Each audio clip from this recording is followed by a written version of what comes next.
Hola, bienvenidos una vez más a esta emisión del programa La Gran Comisión. En esta ocasión vamos a abordar un tema que van a ser dos partes.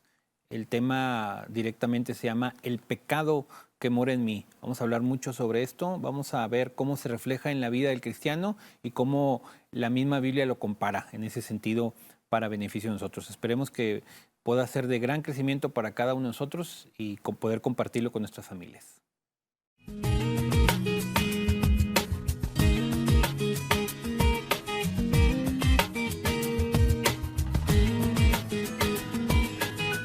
La Iglesia Luterana San Pablo, de la Misión Luterana de Isleta, presenta su programa La Gran Comisión. Muy bien, pues antes de empezar, como siempre, les mando un afectuoso saludo de parte de la congregación de la Iglesia San Pablo Lutheran Church aquí en El Paso, Texas. Gracias a todos los que en un momento determinado han solicitado alguna oración por algún familiar o por alguna situación, que han pedido algún requerimiento espiritual. Gracias porque este canal 38 promueve la palabra de Dios desde diferentes trincheras, digámoslo así. Varios grupos cristianos estamos aquí justamente para esta parte de alimentación espiritual del pueblo cristiano, de toda la zona donde llega la señal, inclusive en internet también. Entonces, agradecidos estamos. Esto es la obra de Dios aquí en la tierra también y somos parte de sus obreros. Muy bien, pues vamos a empezar entonces. Esta es la primera parte del tema que se llama el pecado, el pecado que mora en mí, ¿sí? Entonces dice que aquí hay una analogía de entrada, ¿sí? En el capítulo 7 de Romanos, que es el que estamos estudiando, vamos a leer del versículo del 1 al 13. Dice, la analogía es un ejemplo. Dice, puesto que hablo con quienes conocen la ley, les pregunto, ¿acaso ignoran, hermanos, que la ley ejerce poder sobre alguien mientras esa persona vive? Por ejemplo, por la ley una mujer casada está sujeta a su marido mientras éste vive, pero si el marido muere, ella queda libre de la ley que la sujetaba a él. Así que si ella se une a otro hombre mientras su marido vive, comete adulterio. Pero si su marido muere, ella queda libre de esa ley, de modo que si se une a otro hombre, no comete adulterio. ¿Sí? Esa es la primera analogía que pone aquí San Pablo para referirse a la ley. Es decir, la ley tiene un cumplimiento, ¿sí? La ley es una digamos, demanda, algo que tiene que hacer, ¿sí? Pero tiene ciertos límites en donde se tiene que hacer. Cuando los límites se sobrepasan, ya no aplica la ley, ¿sí? Eh, en algunas ocasiones, algunas, digamos, hay una jurisdicción, se le llama, de la ley de un estado a otro estado. Y si en este estado no es correcto hacer esto, ¿sí? En el otro estado no necesariamente tiene que ser igual.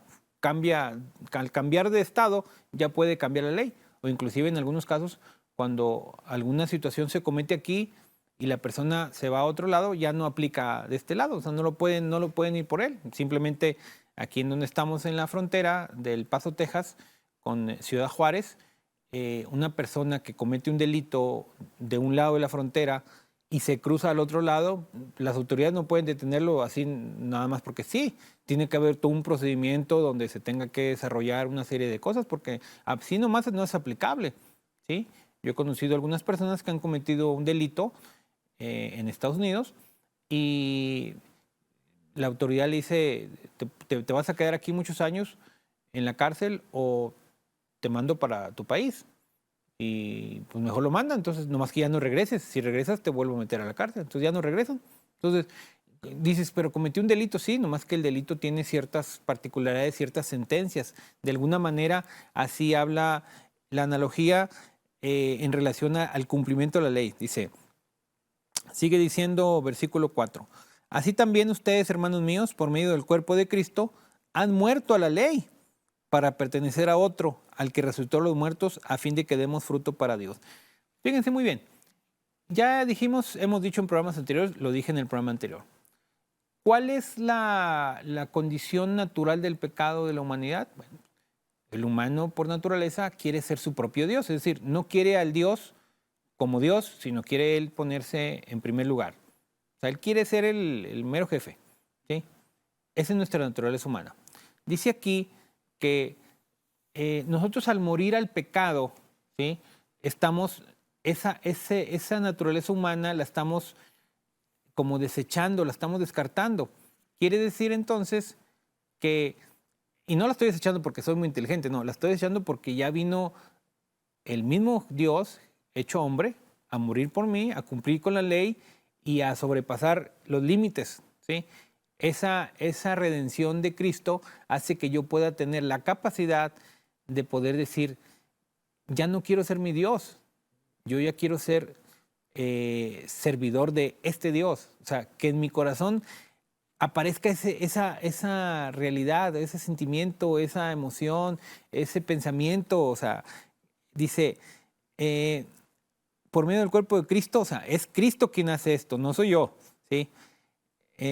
Han muerto a la ley para pertenecer al otro, al que resucitó a los muertos, a fin de que demos fruto para Dios. O sea, cuando Dios me perdona, cuando Dios entra en mi vida, en mi corazón, en mi mente, en mi alma, en mi cuerpo, y se va posicionando de mí, y yo puedo, digámoslo así, ser congruente con eso que estoy aprendiendo, y mi mente se dirige, y mi cuerpo se dirige, y mis sentimientos se dirigen a la palabra de Dios, a la obra redentora de Dios, y en mi corazón reconozco, dice, acuérdense del texto que dice, si confesares con tu boca que Cristo es el Señor, ¿sí? O sea, si yo lo hago, si yo lo asumo para mí, si yo asumo el sacrificio del Señor para mi vida, si yo confieso con mis labios el amor y la redención de Cristo, si yo, mi conducta empieza a cambiar, si mis sentimientos empiezan a cambiar, si mi intención de aprender la palabra de Dios empieza a cambiar, entonces quiere decir que ya estoy yo perteneciendo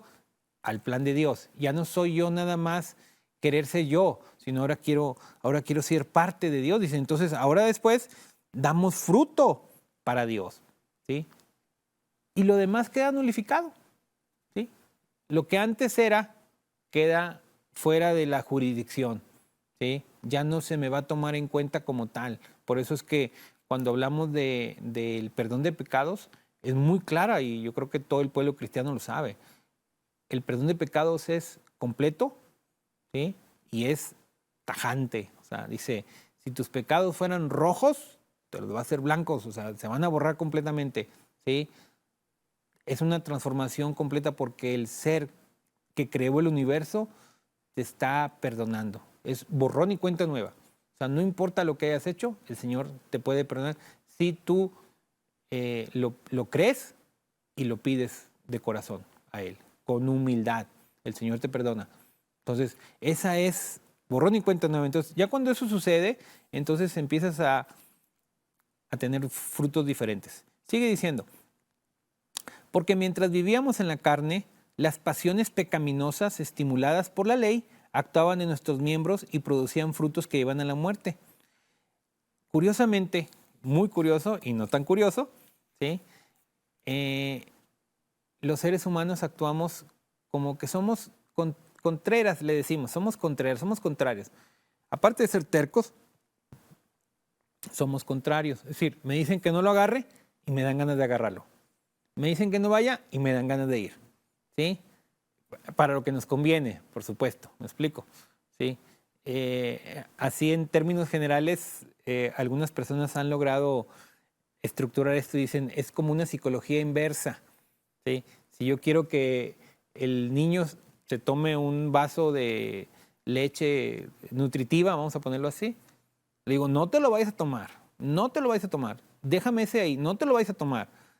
Entonces el niño por esta contrariedad de la vida se lo toma y es lo que quería, ¿sí? Eso le llamamos así en términos generales como psicología al revés o psicología inversa. Bueno, de alguna manera es algo muy natural en el ser humano. Todo lo que le dicen que no lo haga, le dan ganas de hacerlo, ¿sí? Y lo que le dicen que haga, me dan ganas de no hacerlo. Por eso es que finalmente, por necesidad, tenemos que trabajar. Pero si no, a todo dar estaríamos nosotros viendo la tele o algunas cosas, aunque yo sé que hay gente muy trabajadora, pero ya son cuestiones obsesivas. Aquí el asunto nos dice que, de alguna manera, nosotros vivíamos las pasiones pecaminosas que la ley me estimulaba. Es decir, todo lo que me decía que no lo hiciera, me estimulaba a hacerlo. Por eso dice, son pasiones pecaminosas. Son pasiones que me dicen, ¿por qué no? ¿Por qué no? ¿Quién es él para decirme que no? ¿Me explico? ¿Quién es él para decirme que no?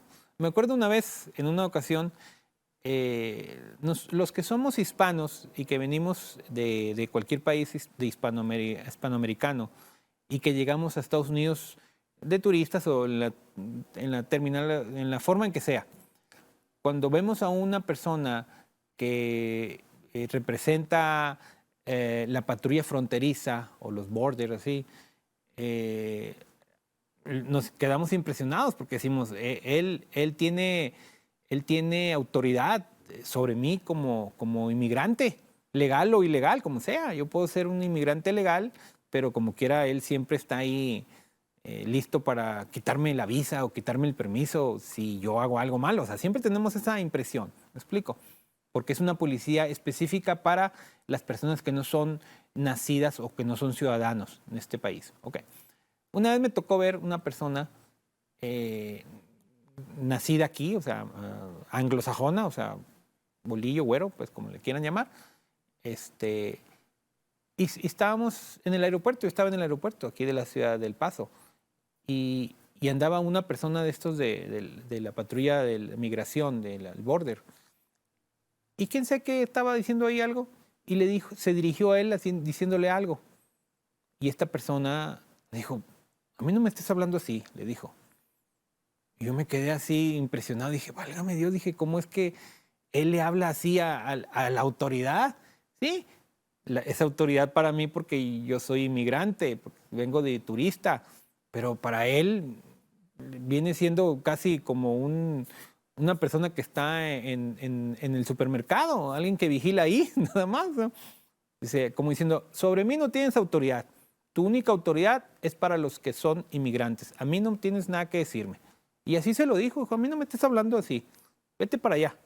Dije yo, caray, me quedé impresionado. Dije, válgame Dios, qué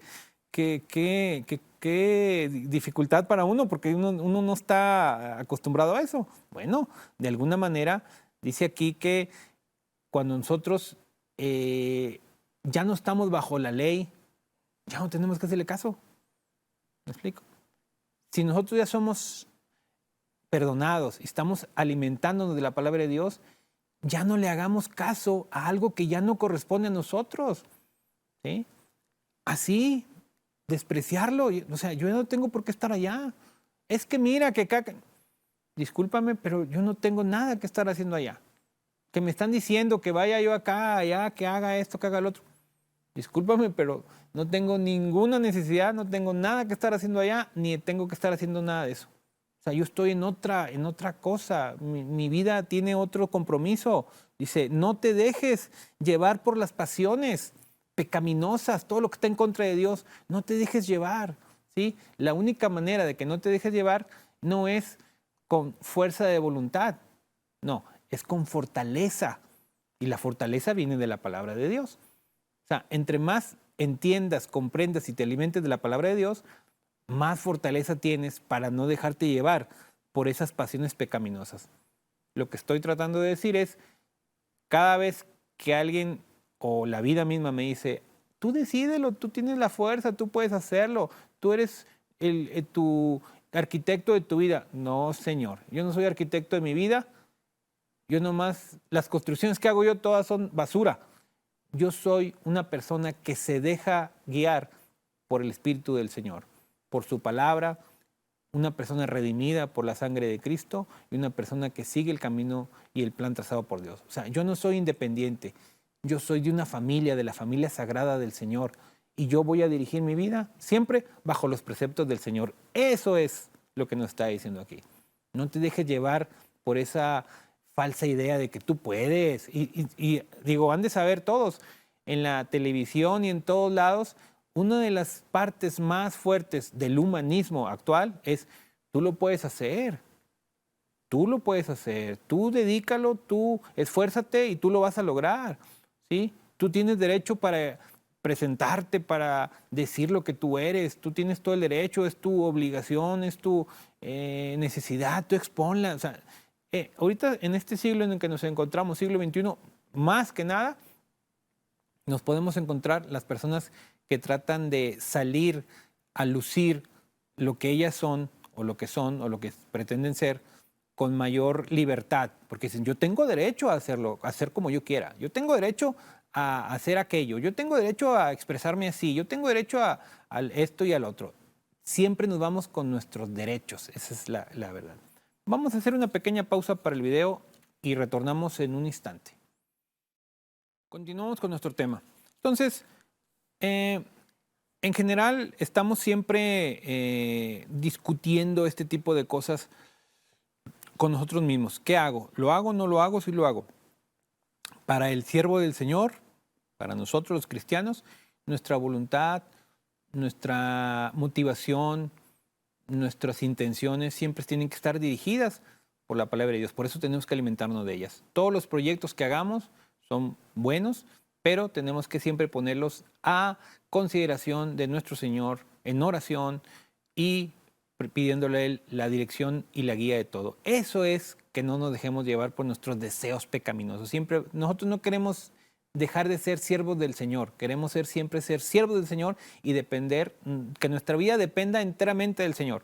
No quiero hacer nada independiente, nada más por mi cuenta, porque esos son mis deseos pecaminosos. Sigue diciendo, ahora que hemos muerto, el versículo 6, a su dominio estamos libres de la ley y de ese modo podemos servir en la vida nueva del Espíritu y no bajo el viejo régimen de la letra. Es decir, en el Antiguo Testamento las personas tenían que cumplir conducta, cumplir con lo que se disponía. No importaba la intención, importaba lo que hacías. Si te decían, tú tienes que hacer esto, porque es la ley. Ah, bueno, lo hacía aunque no quería hacerlo, pero con hacerlo era suficiente.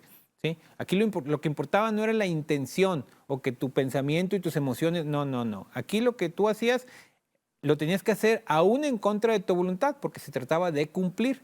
Pero evidentemente el cumplir por cumplir no era ni es para nada agradable ni suficiente. Por eso muchas veces Jesús y las epístolas del Nuevo Testamento hablan, y no, inclusive en infinidad de artículos de los Salmos dicen, no se trata de hacer las cosas, se trata de algo. Y decía Jesús, dice, no quiero holocaustos, quiero misericordia, quiero que hagas las cosas de corazón, no nomás que las hagas por hacerlas. De hacerlas por hacerlas no involucra nada. Bueno, versículo 7 dice, ¿concluiremos entonces que la ley es pecado? Dice, de ninguna manera. Sin embargo, de no haber sido por la ley, yo no hubiera conocido el pecado. Porque si la ley no dijera, no codiciarás, tampoco yo habría sabido lo que es codiciar. La ley es la demarcación o la forma de señalar algo que le da nombre a las situaciones. Yo no sé, pero en ocasiones yo me pongo a pensar, por decir este vaso que está aquí, ¿por qué se llama vaso? No sé, alguien le puso vaso, pero ¿por qué le puso vaso? Pues no sé, pero yo lo conozco como vaso y la mayoría lo conocemos como vaso. No tengo idea por qué se llame así o si sus palabras derivan de algo. Podría haber tenido una raíz etimológica de algo, pero al final de cuentas alguien lo inventó, alguien le puso ese nombre, ¿verdad? Entonces, en ese sentido, nosotros hacemos referencia a lo que conocemos, venimos heredando desde mucho tiempo atrás. Bueno, pues de alguna manera el pecado es pecado porque se señaló como pecado. Si no se hubiera señalado como pecado, no tendríamos conciencia de que era pecado. Recordemos nuevamente, Adán y Eva en el jardín del Edén, estaban ellos viviendo ahí, podían hacer todo lo que querían, lo podían hacer sin ningún problema. ¿Sí? Dice, no coman de ese árbol, del árbol del bien y del mal. Es decir, cuando comieron del árbol, ellos se dieron cuenta qué es lo que estaba bien y qué es lo que estaba mal. Tomaron conciencia, ¿sí? El pecado, ¿sí?, es la conciencia de lo que está mal. ¿Sí? Sabemos que está mal, por eso como nuestra necesidad personal es estar en contra de lo que nos dicen, pues por supuesto que nos encanta cometer el pecado. porque es una situación contrastante de nuestra vida, de nuestro pensamiento y nuestro corazón. Vamos a decirlo así, no se alinean, pues mi pensamiento, ni mis sentimientos, ni mi conducta no se alinean, siempre terminan siendo un conflicto, ¿sí? Un conflicto, ¿sí? Imaginemos si fuera un partido de fútbol, ¿sí? Y yo soy la persona que trae el balón, ¿sí? Y yo veo a un compañero de aquel lado que podría yo pasarle el balón para allá para que pueda él intentar meter un gol, pero no lo voy a hacer. Mejor me la llevo yo por acá porque yo quiero meter gol. Pues claro, yo quiero meter gol. Yo no se la voy a dar al otro, mejor lo hago yo. O sea, esa es justamente la naturaleza de nosotros. Queremos hacerlo por nuestra cuenta, pero no sabíamos que era así, ¿sí? Antes quizás en un momento determinado, probablemente tanto Eva como Adán podían hacer miles de cosas, no sabemos, pero todavía no sabían la diferencia entre lo que es bien y lo que es mal, hasta que comieron de ese fruto. Sigue diciendo, el pecado se aprovechó del mandamiento y despertó en mí toda clase de codicia, porque sin la ley el pecado está muerto, ¿sí? El señalarme lo que no es lo que me hace codiciar. Imaginemos, vuelvo al ejemplo, niño, no vayas a agarrar eso, no vayas a agarrar eso, no lo vayas a agarrar. El niño le estamos diciendo, agárralo. O sea, es más es más importante, es más mejor cuando me dicen que no, porque no, me da mucha curiosidad y voy y lo agarro. ¿Me explico? ¿Sí? Es natural, dice. El pecado se aprovechó del mandamiento y despertó en mí la codicia. Dice, en un tiempo yo vivía sin la ley, pero cuando vino el mandamiento, el pecado cobró vida y yo morí. Es decir, nosotros estamos muertos, ¿sí? Por el pecado, ¿sí? Porque desde el momento en que mi deseo y mi intención es querer hacer lo que yo quiero y no lo que Dios quiere, ya estoy en contra de Dios. Y el estar en contra de Dios es pecado. Y el pecado es muerte. Así de simple, ¿sí? Dice, entonces me di cuenta de que el mismo mandamiento que debía darme vida me llevó a la muerte. O sea, la ley se hizo para vivir felices, sin embargo la ley despertó en mí el deseo de no cumplirla y por lo tanto me trajo la muerte. ¿Sí? Un poco complejo, pues. Dice, podemos decir entonces que la ley es santa y que el mandamiento es santo y justo y bueno. ¿Sí?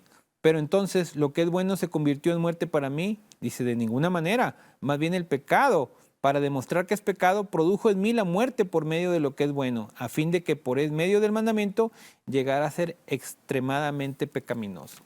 Es decir, la ley no es mala, la ley te dice para qué, para dónde hacerlo. Voy a poner un ejemplo muy sencillo. Imaginemos en una ciudad, cualquier ciudad, ¿sí? Vamos todos en nuestros carros, hay carros y peatones, ¿sí? Ahí me dicen que yo pueda avanzar a 30 millas, 40 millas, 50 millas, la velocidad que me marque. Si todos los ciudadanos que vamos en carro vamos a la velocidad que va marcando y respetamos cuando el semáforo está en rojo, en verde, en amarillo, ¿sí? Todos los carros vamos a transitar sin ningún problema. Cuando el semáforo se pone en rojo, yo me detengo y los peatones pueden pasar. O sea, todos estamos cumpliendo la ley y todos estamos viviendo en paz. Cuando una persona no cumple la ley, entonces si yo voy a más de las millas que me marca, entonces yo puedo provocar un accidente. O si yo no me detengo en el semáforo rojo, yo puedo provocar que una peatón cruce y yo le puedo pegar. Es decir, cuando yo cumplo la ley, las cosas deberían ser bien. Para eso se hizo la ley, para que las cosas funcionaran correctamente, ¿sí? Pero obviamente el ponerlo así, el poner ahí que tengo que hacer la ley, en mi mente, en mi corazón rebelde, decir, ¿por qué lo voy a hacer? No, si ahí dice que son 40, yo voy a 50, yo voy a 60, porque yo puedo, porque yo sé, porque yo tengo una camioneta grande y yo puedo hacer lo que yo quiera. Entonces, cuando la persona no cumple la ley por esa necesidad pecaminosa que tiene, entonces empieza a enredar todo, ¿sí? La ley no es que sea mala, la ley es buena, ¿sí? De hecho, la ley nos dirige a las cosas que son correctas, porque si se fijan ustedes, todo lo que está escrito en la ley es para beneficio y para bien de nosotros como humanos, ¿sí? Y también para tener una relación con Dios. Nomás que, pues, dice aquí el artículo que estamos leyendo, hay un pecado que mora en mí que por naturaleza me hace que yo me rebele. Y entonces la ley al final termina para yo rebelarme más. Si me ponen 40, yo digo, no, ¿por qué 40? Yo puedo 50. Si me ponen un rojo, ¿por qué el rojo? Yo quiero pasar. ¿Sí? Cuando yo me rebelo es cuando empiezo a tener los problemas. Y cuando empiezo a tener problemas, pues es cuando las cosas empiezan a salir mal. Por eso el pecado que mora en mí es la característica, la cualidad, la condición que hace que yo, lo bueno que tuviera la ley, yo lo eche a perder. ¿Sí? Pero no es la ley. ¿Sí? Tampoco cumplir la ley nomás por cumplirla es suficiente. ¿Sí? De hecho, por eso la gracia del Señor es un regalo. ¿Sí? No quiere decir que la ley no sirve para nada, no.